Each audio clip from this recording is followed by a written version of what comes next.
Halo, perkenalkan nama saya Maria Yusani Simenes dari Universitas Widyagama Malang dari Fakultas Teknik Prodi Teknik Elektro. Di sini saya akan menjelaskan 3 materi, yaitu yang pertama Pancasila dalam kajian sejarah, yang kedua Pancasila dalam perspektif ideologi, yang ketiga Pancasila dalam kajian filsafat.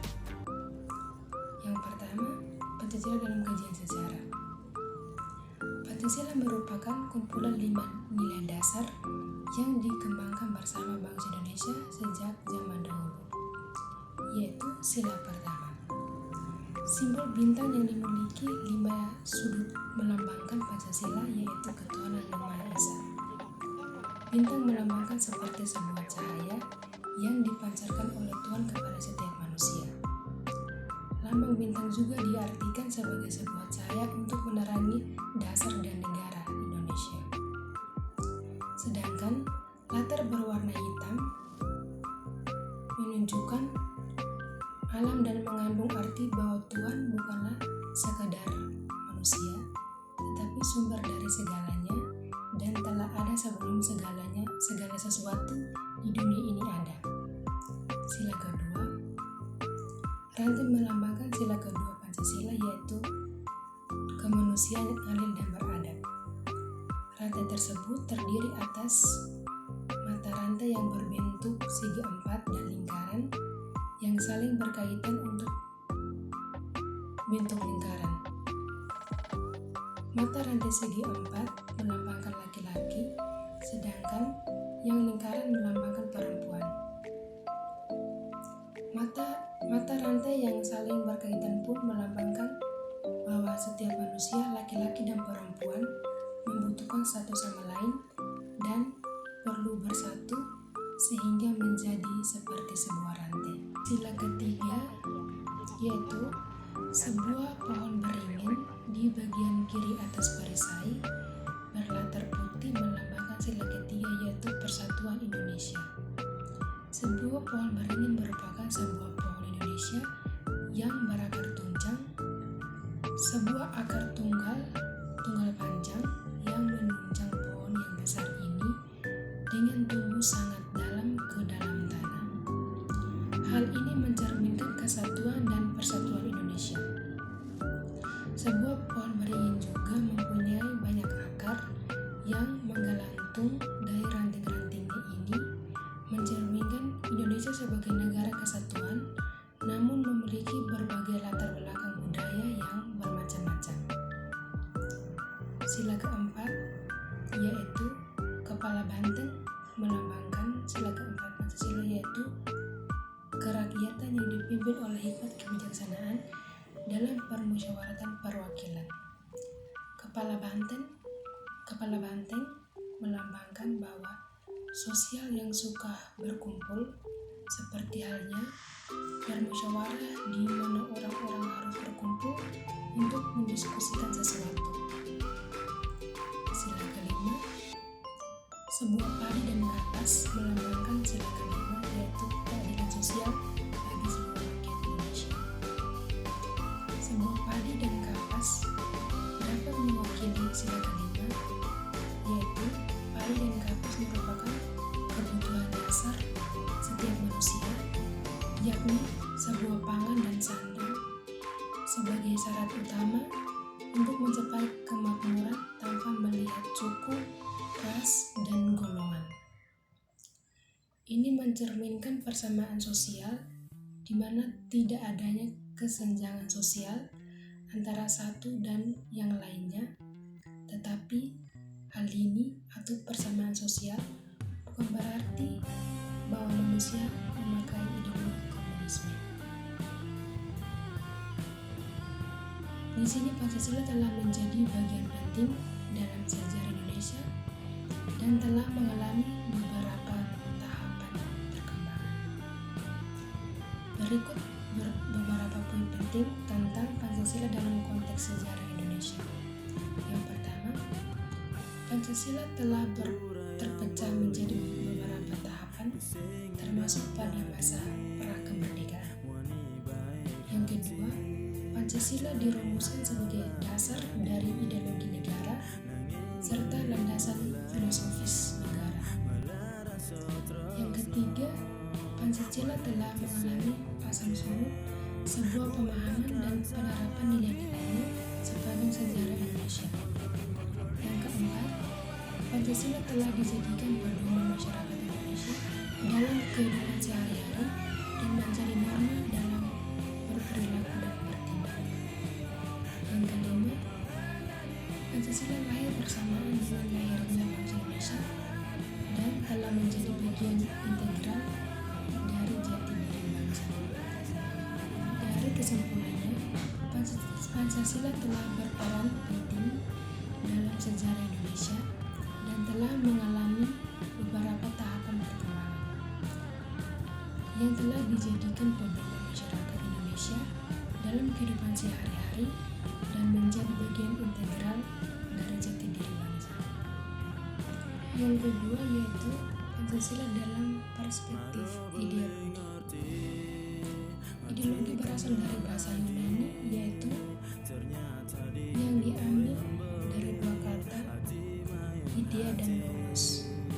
Idea berarti ide, gagasan dan sebuah pikiran atau konsep, sedangkan logos berarti hasil pemikiran. Jadi berdasarkan bahasa, ideologi adalah sebuah ilmu yang mencakup ilmu kajian asal usul, juga hakikat, pikir atau bahasa. Pancasila sendiri memiliki beberapa kedudukan dalam kehidupan bernegara masyarakat Indonesia, yaitu sebagai jiwa bangsa Indonesia, sebagai ciri dari pribadi bangsa Indonesia, sebagai pedoman hidup bangsa Indonesia, sebagai dasar negara, sebagai sumber dari segala hukum, sebagai perjanjian yang luhur ketika negara Indonesia didirikan, sebagai tujuan atau cita-cita bangsa. Pancasila merupakan ideologi yang menjadi dasar bangsa Indonesia dan dijadikan pedoman bagi warga negaranya dalam kehidupan sehari-hari. Hal ini dirumuskan oleh para founding fathers Indonesia dan dianggap sebagai rangkaian misi untuk mencapai visi bangsa. Ideologi diartikan sebagai seperangkat gagasan, konsep, dan prinsip dasar dan nilai-nilai yang suku menjadi pedoman suatu bangsa dalam kehidupan sosial dan politik. Di sini Pancasila penting karena berfungsi sebagai kekuatan nomor satu yang menyatukan beragam suku, agama, dan ras di Indonesia. Pancasila ada risiko konflik dan antara kelompok-kelompok tersebut. Sebagai sebuah ideologi, Pancasila telah melalui berbagai tahapan perkembangan, antara lain pada masa Orde Lama dan Orde Baru, serta reformasi. Penting bagi pelajar untuk mempelajari Pancasila dan menerapkan nilai-nilainya dalam kehidupan sehari-hari untuk melestarikan dan memperkuat sebagai sebuah ideologi. Di sini Pancasila juga penting sebagai sumber jati diri bangsa Indonesia. Dari kesimpulannya, Pancasila merupakan ideologi yang menjadi dasar negara Indonesia dan dijadikan pedoman bagi warga negaranya dalam kehidupan sehari-hari. Penting untuk mempersatukan beragam suku, agama, dan ras di Indonesia dan telah melalui berbagai tahap perkembangan. Siswa dapat ikut melestarikan dan memperkuat Pancasila dengan cara mempelajarinya dan menerapkannya nilai-nilai dalam kehidupan sehari-hari. Yang ketiga yaitu Pancasila dalam kajian filsafat. Mengapa Pancasila disebut sebagai filsafat, ya menurut saya, filsafat adalah suatu bidang ilmu yang senantiasa ada dan menyertai kehidupan manusia. Sementara itu, Pancasila memiliki sistem nilai yang dapat dari pengertian nilai-nilai dasar luhur kebudayaan bangsa Indonesia. Dari unsur-unsur kebudayaan tersebut berakar dan mengalir sehingga membuat secara keseluruhan menjadi terpadu menjadi kebudayaan bangsa Indonesia. Dapat disimpulkan bahwa Pancasila sebagai sistem filsafat karena berisi tentang nilai-nilai dasar luhur kebudayaan bangsa yang berakar dan mengalir menjadi budaya Indonesia sehingga menjadi pedoman dalam kehidupan manusia. Sebagai contohnya, pada saat menerapkan sila pertama yaitu ketuhanan yang Maha Esa, kita dapat melaksanakan dan memilih agama yang kita anuti bukan karena sebuah generasi, melainkan keinginan dalam hati.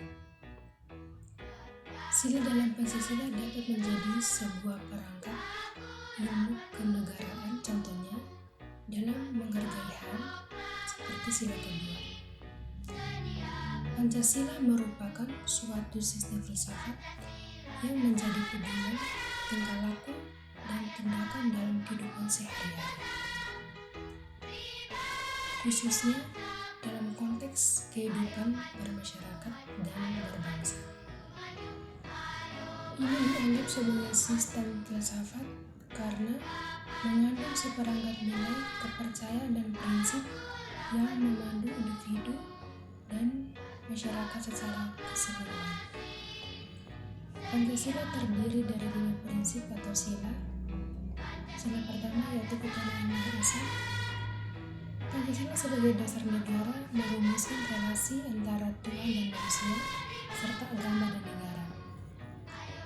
Maka tidak ada tempat bagi faham-faham seperti ateisme atau faham yang menolak adanya Tuhan, politeisme atau faham bahwa ada banyak Tuhan atau dewa, dan panteisme atau faham bahwa semua adalah Tuhan. Sila kedua yaitu kemanusiaan adalah beradab. Manusia lebih ajaib dari apapun yang ada di dunia ini karena manusia memiliki akal.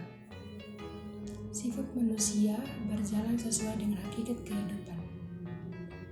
Manusia dengan jiwa spiritual berdiri sendiri dengan memiliki budi sehingga ia tahu apa yang dilakukan atau apa yang tidak dilakukan. Sila ketiga, persatuan Indonesia. Yang pertama, menghargai keberagaman budaya dan memupuk rasa persatuan di antara masyarakat Indonesia. Yang kedua, mampu menempatkan persatuan, kesatuan, serta kepentingan dan keselamatan bangsa dan negara sebagai kepentingan bersama di atas kepentingan pribadi dan manual. Sila keempat, kerakyatan yang dipimpin oleh hikmat kebijaksanaan dalam permusyawaratan dan perwakilan. Di sini kerakyatan dalam menggunakan hak-hak demokrasi disertai dengan rasa tanggung jawab pada Tuhan yang Maha Esa apa menurut keyakinan, agama atau kepercayaan kepada Tuhan. Jadi hal-hal demikian itu harus dijunjung tinggi sebagai nilai kemanusiaan dan harkat martabat manusia dengan harapan mampu mewujudkan keadilan sosial. Sila kelima yaitu keadilan sosial bagi seluruh rakyat Indonesia. Keadilan kumulatif atau timbal balik yaitu keadilan yang mengatur hubungan antara anggota masyarakat, antar pribadi, antar suku, dan golongan. Keadilan distribusikan yaitu keadilan pembagi yang mendistribusikan keadilan hubungan antara masyarakat sebagai totalitas dan anggota-anggotanya diatur baik dalam pembagi hak maupun kewajiban, misalnya seperti hak-hak seperti gaji.